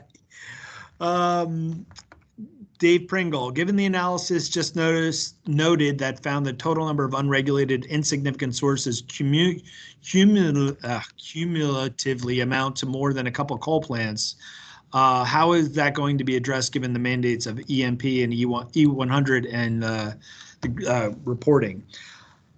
Well, that's why we're here, Dave. We are taking our first crack at it. We are taking a look at it. And when I made that statement, that was in the vein of NOx. I would expect a similar number for CO2, and I'll make it worse. It wasn't just the 2 coal power plants. I think there was about 4 at that time when we did that analysis. So it is a significant chunk of the puzzle as a whole. We have to start pushing electric boilers. The good news, and this is for all of the industry out there, the good news is if we do this right, we're going to put ourselves out of business. Many of our permits are boilers, and if everybody goes to an electric boiler, a lot of our permits disappear and you won't need as many of us. So I say that in jest, but that is the reality. This is one of those cases where we are doing our best to put ourselves out of business on this front. Dave, is there anything else you want to add to that thought? So this is probably more for DCA. So yeah, it sounds like there needs to be changes to building codes for new construction and retrofits, exactly details on how phased in, et cetera, is the $20,000 question. Is that, how much of that is in DCA versus your domain? I assume it's more in DCA's, and unless I'm missing the boat, it's not really on their radar in any meaningful way. I think your first part of that statement is absolutely correct. This is especially on the residential side in DCA's wheelhouse. It doesn't look like BPO got back on the call. I would have deferred to them. But it's my understanding DCA is supposed to be having similar conversations, as is DOT, by the way, with BPU. Is someone there from BPU that can answer that? Okay, so DCA should be having similar conversations with BPU, and it's actually the other group that's doing stakeholdering is the land use group, and they're doing it from a resiliency perspective. They also need to have DCA involvement from building codes, from flood elevations and things of that nature. So DCA is involved. They have to be involved. They're part of the puzzle. from building codes to building standards on flooding on the one side and from heating and efficiency on the other side. Okay. Jeff was sound like he got I'm bumped back. out. I dialed in. I'm back on. I dialed in. It wouldn't let me back through Microsoft Meet for some reason. So okay. Anyway. Yeah, we did cover one of your questions earlier. Okay, I don't remember which one it was. This I think it was about efficiency of boilers. And the size, yes. Yes. Mm-hmm. Okay. Eric Jezero, are the aggregated unregulated insignificant sources from commercial boilers that are under 1 million BTUs or all unregulated boilers? No, this is actually from only the permitted sources. So this is only those boilers that are 1 million BTUs and greater, both in the minor source and the major source program. But keep in mind, it's a potential to emit to a potential to emit. So, you know, if boilers generally don't run around the clock 24 hours a day, but neither do power plants. So on a potential to emit, they're on the same scale. Does that answer your question, Eric? Yes, thank you. Okay. Dave Pringle, change building codes for new construction and retrofits. Again, that's a dialogue that I think yeah. BPU point already covered. Yeah, say that again. It's a moot point already covered. I've commented on that while other people were talking. Yeah. Okay, so Abe Silverman is on the line. Abe, if at least you could take that back to BPU and find out what DCA is or is not doing, that would be much appreciated. Yeah, and I do believe Hannah's actually back on too, so she may have missed the question, but we'll definitely take that back and come and get you a better answer. Hannah, if you're on it, I'll repose the question because it is kind of an important one. The question was asked, is DCA involved with restructuring building codes to talk about electrification of boilers and go that route? We at DEP can oversee the large commercial, industrial, and some of the large, even residential through apartment building type boilers, but we don't get into home heating generally. Do you want to respond to that? Sure, it's a great question, and it is very much within DCA's wheelhouse, out of BPU's ability to regulate as well. There are a few things going on. I mean, one is, and definitely, feel free to talk to DCA separately. We are talking to them. There are a handful of options. One is that for us, at the very least with new construction, retrofits are really a separate animal, but at least with new construction, if you can prove that certain above code mechanisms would be considered cost effective with a payback period of 7 years, then the board at DCA can consider adopting them. But first of all, the cost effectiveness study has to come first, and it's not mandatory, but that would be the process by which they would start to think about that. The retrofit codes are sort of a more gnarly animal. So, it's definitely worth discussing with them. We were discussing it within the context of the EMP, and those conversations continue. But it's a big conversation to have. And the other thing to consider would be appliance standards. Not necessarily with boilers, but just more generally speaking, that if the legislature were able to pass more stringent appliance standards, that is another way of trying to reach some of these areas. So Hannah, you touched on cost considerations at DCA, and one of the things we talked about in our cost considerations is, we have boilers in use that are from 1972 installations. They still work. They're terribly inefficient. And while a boiler can last 50 years, do you really want to invest in a boiler that is going to be essentially obsolete in 10, 15, even 20 years? Even if the electric boiler is a little more or even significantly more expensive at this time. So we got to make sure we have the right payback periods and the right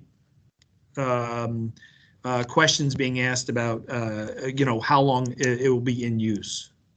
So if and when DCA is engaged, we'd love to join you in that discussion. So.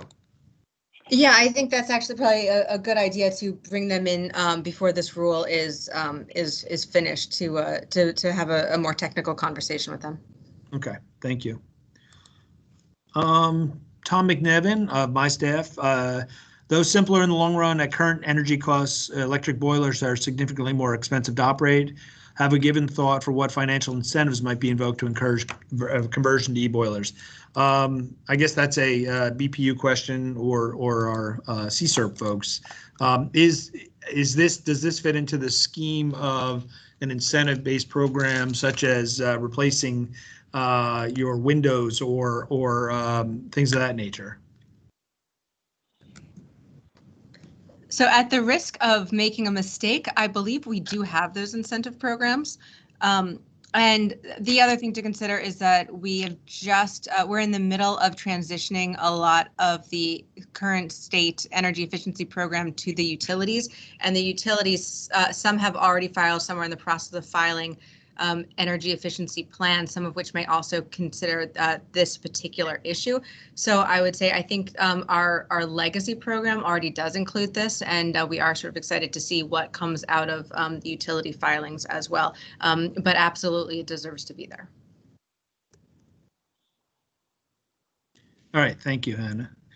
All right, Ray, you have a question? Your hand is raised. Go ahead. Yeah, Ken, you've said this twice now. In passing about the cost-benefit analysis. Basically, assuming that certain fuels or certain technologies won't be allowed to be operated 10, 15, 20 years, down the road. Are you? My understanding is that we wanted to replace boilers early on because of their long life, 30 years, or thereabouts. But you're now kind of hinting of policy implications of fuel stoppage, before that useful life is over. Are you giving something away, or? No, I don't read anything into that, Ray. This is me seeing we have to have less of a reliance on natural gas. Natural gas is going to be becoming more of a challenge moving forward. I see that, yes, there has to be a clear statement that there will be less of a reliance on natural gas 15, 20 years from now. Otherwise, we don't make our interim standards. There's no way we meet the aggressive goals without this sector being a contributor to solving the problem. So I do see this being a sector that has to have something happen. And I think Chris did a real nice job highlighting that in some of the earlier slides.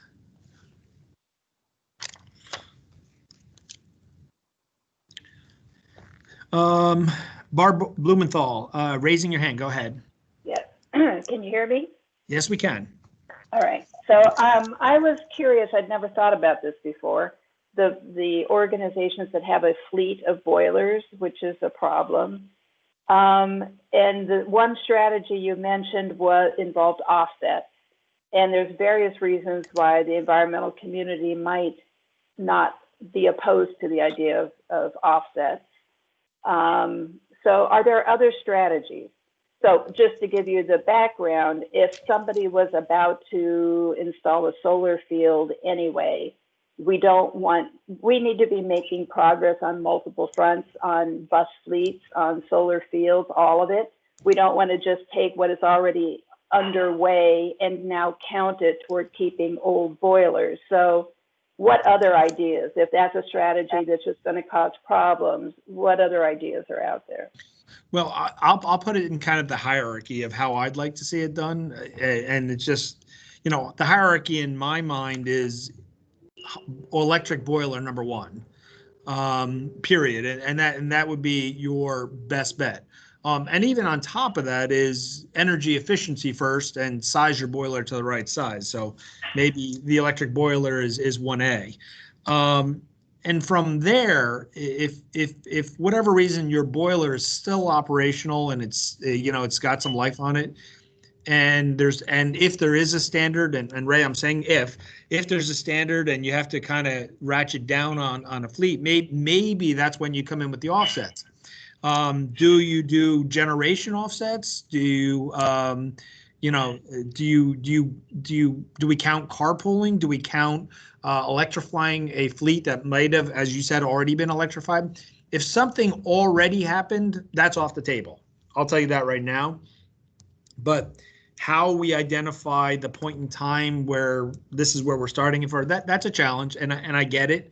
We don't want to double count or give double credit for projects either. And I understand the concern there. Yeah, let me raise the other idea, which is if you had 80 boilers and the new regulations would make, I don't know, 50 of them need to be replaced in the near term. Can you have a rule that says if you have a fleet size that you can schedule it and stagger it? Is that a more direct way of accommodating that need? That's an idea. I like the idea, but I don't have a fleet of boilers. So maybe somebody who does have a fleet of boilers would like to step in on that one.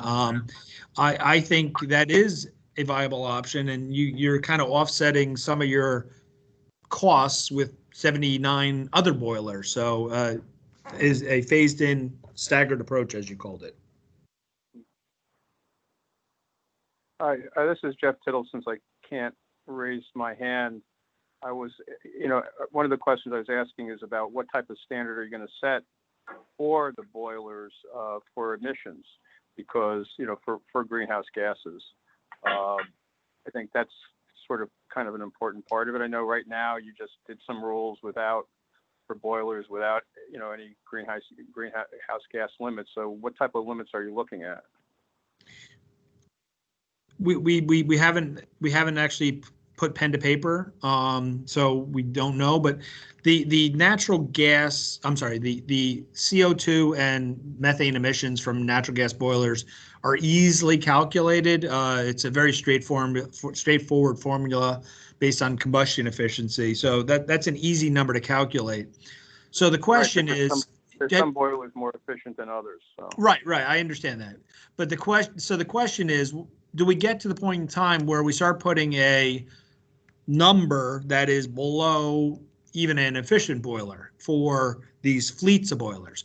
So similar to what Dave was talking about this morning, where we start averaging in a solar field in possibly with a gas power plant, maybe we start averaging in a multiple electric boilers with the balance of the gas-fired boilers or fossil fuel-fired boilers. Same concept. Have you also looked at, with the steam or what's being generated to also use some of that waste steam to generate electricity as part of that with electric boilers too? Yeah, because the thing about electric boilers, they heat a lot quicker and they're much higher efficient too. Mm-hmm. Yep. Yeah, Chris did touch on that. As far as waste steam, the one thing nice about electric boilers is they run for as long as you need them and they turn off pretty quickly. And so you generate the heat you need, and there shouldn't be a lot of waste on it. But I don't think that's something we did look into, was finding the use for the steam. I mean, it'd be similar to, also trying to, heat the electric by, using solar and other things. It's just one other piece. Mm-hmm. Okay. Barb, you have your hand raised still, or is that from before? That was before. Okay. But you made this point about the averaging of electric boilers and fossil fuel. That was in response to what we were discussing, right? How do you manage the fleet? Yeah, so I was just thinking what you said as far as a staggering approach, and we could conceivably, for a fleet of boilers, have a standard that is unachievable without averaging.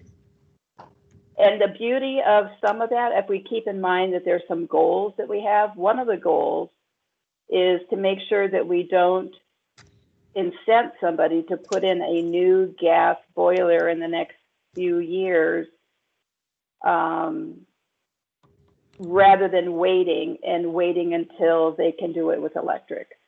So some electric now, more electric, replacing the entire fleet as you go along with electric is a better outcome for us than pushing somebody in the near term to replace electric with a 50-year lifetime gas boiler.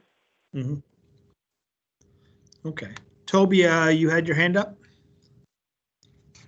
Yeah, hi Ken, me again. Can you hear me all right? I'm having We're good. some internet problems, but let me know if I break up. I'm just curious about the, placing all our bets on electric when we're talking about in some, the real phase in here that we're talking about. For electric to be meaningful here, it has to be renewable electric, right? It's got to be green electric, and we don't have plans to have that fully until 2030, 2050 time frame.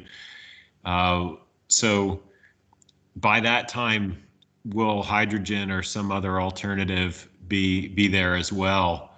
And so I'm thinking about just the question, I guess, is really, are we getting ahead of ourselves, placing all our bets on full electrification? Should we leave room to consider other alternatives, other technology, which is always, of course, rapidly developing? You broke up at the end there, Toby, but I think I got the gist.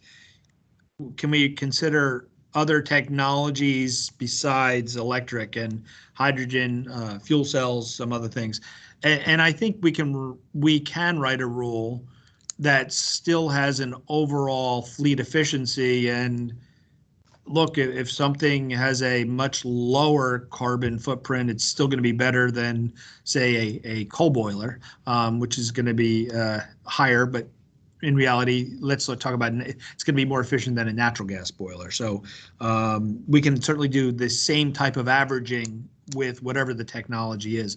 I know I've said electric, but if something else comes out that is viable, we should try to write the rules in a flexible fashion to address other technologies if they come forward. I don't know if I answered your question, Toby. I may have lost you also.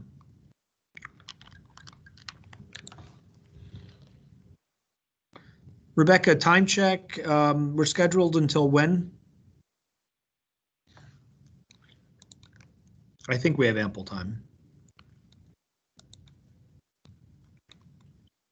4 o'clock, Ken.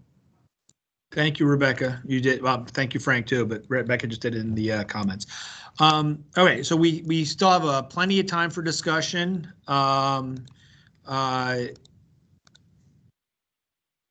Does anybody want to talk about the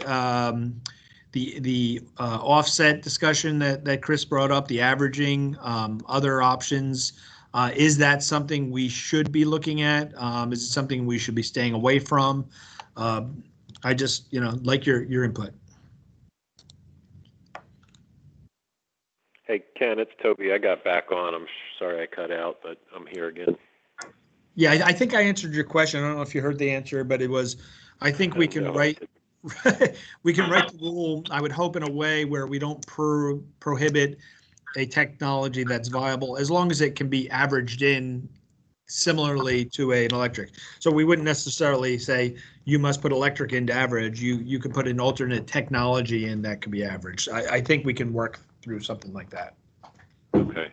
And sorry if I'm butting in, but my second comment that I think was where I got cut off was just the overall timing of this implementation, and thinking it would, to me, it would make sense to time it with our expectation for more renewable on the grid. Right now, if we went to all electric boilers, that would be well, you'd have to look at it, but it might be a dirtier thing than we have today with natural gas fired boilers, just because of the grid factors that we're dealing with that still have coal and dirtier plants across PJM.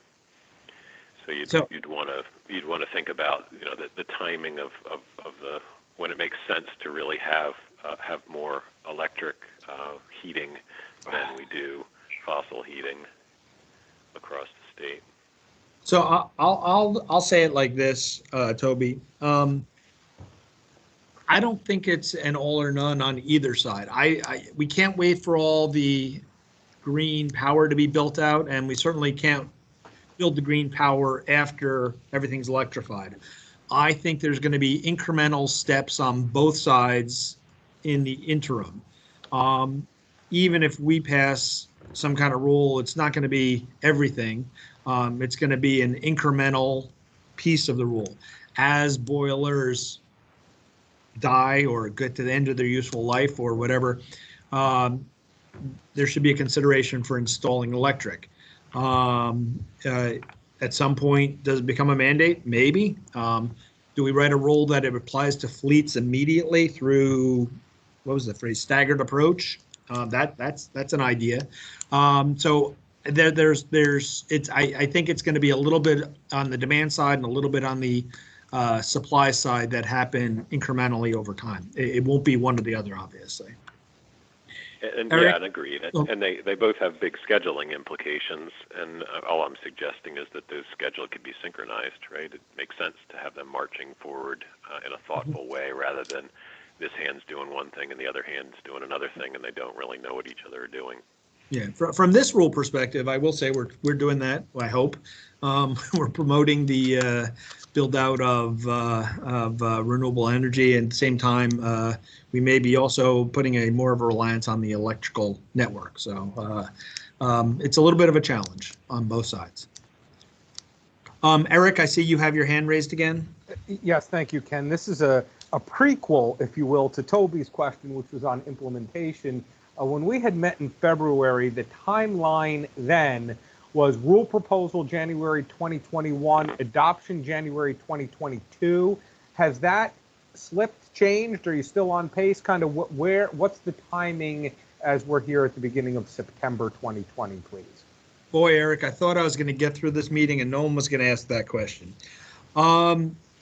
It slipped a little bit. You've heard me earlier say spring of 2021 is the proposal. Through uncontrollable circumstances, COVID, and the follow-up of the furlough days, we lost a good 3 or 4 months of really getting into the meat and guts of this. So it wasn't business as usual. We did kind of put some things to the side and just couldn't. This is, as much as we wanted to keep on top of it, we're a little bit behind. I'm hoping for a proposal in the spring with a year or so for the adoption. But that's what we're looking at the moment. Thank you.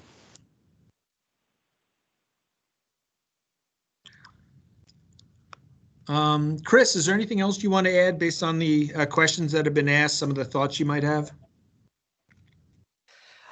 I guess the only thing to really reiterate in it is definitely give us feedback on this, because it's a wonderful thing to say that we can just magically change over every boiler that's a fossil fuel right over to electric. We have to think about what's the implementation of that. And we need that information from the stakeholders in order to know how we can proceed in meeting this EMP goal. So definitely, please, any information that you can have, comments and technical information, we appreciate it 100%.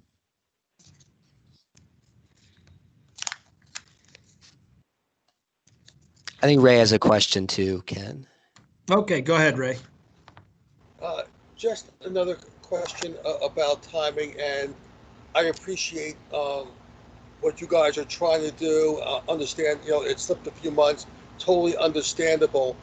But throughout today, you put an awful lot of things on the table, a lot of questions, a lot of uncertainties. We're not necessarily responding to specifics, we're responding to potentialities. And all this, by the way, came out of a last stakeholder meeting in which it was much more limited, and now it's much more expansive.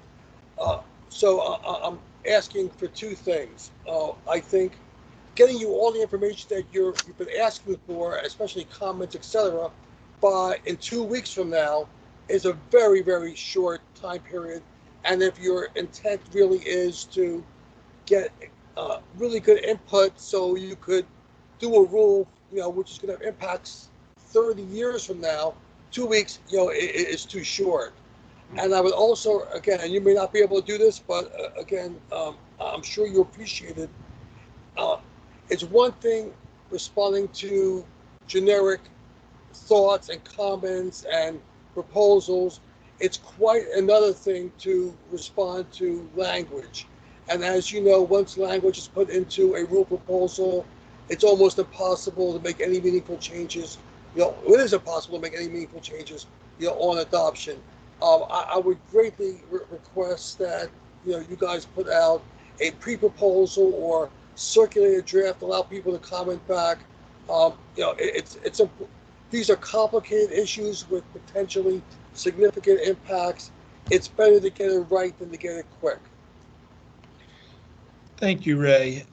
As far as the 2 weeks, we're going to be looking to try to get as much as we can compiled and put together as quickly as possible.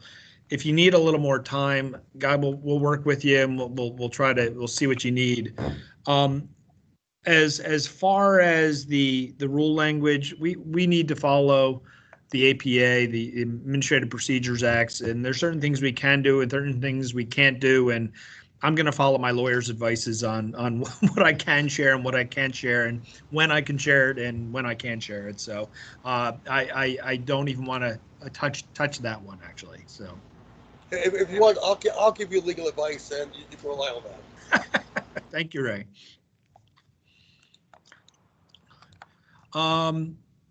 Any other questions? Anybody want to throw anything else against the wall? See what sticks. This was an interesting discussion that was tough to phrase and pose. This is one of those areas where, and I'm being a little facetious, but if we do this right, we put ourselves out of business, and that's a good thing. If there's no air emissions coming out of a source, there's nothing for us to regulate, and that's a good thing. There's no fee for us to collect. There's no paper for us or electrons to process. So those are all kind of co-benefits outside the real co-benefits of other pollutant world. I'd be thrilled if I could put myself out of business on this front. So, Barb, you have a hand up. Barb, a question. Yep. Go ahead, Barb. Okay, thanks. I just wanted to follow up on what Ray was describing. Particularly, some of these rules seem further along in development. The one that we heard this morning about EGUs strikes me that you're going to get a lot of comments that you need to go back to the drawing board. So in that case, I'm wondering can you do a technical conference? Can you provide a whole nother round of opportunity for people to give substantive input?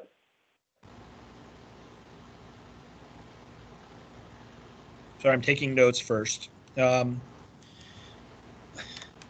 I can't commit to anything at this point, and I'll tell you right now, all three pieces of this potential rulemaking are in exactly the same stage. We have not put pen to paper on any of these three. We've had some thoughts, we've done some data digging, and we've done some background work. So all three of them are in the same stage. I will say when things need to be clarified or we will need input, we're going to have to call and ask for that input or that clarification. Have your phones at the ready, if you will.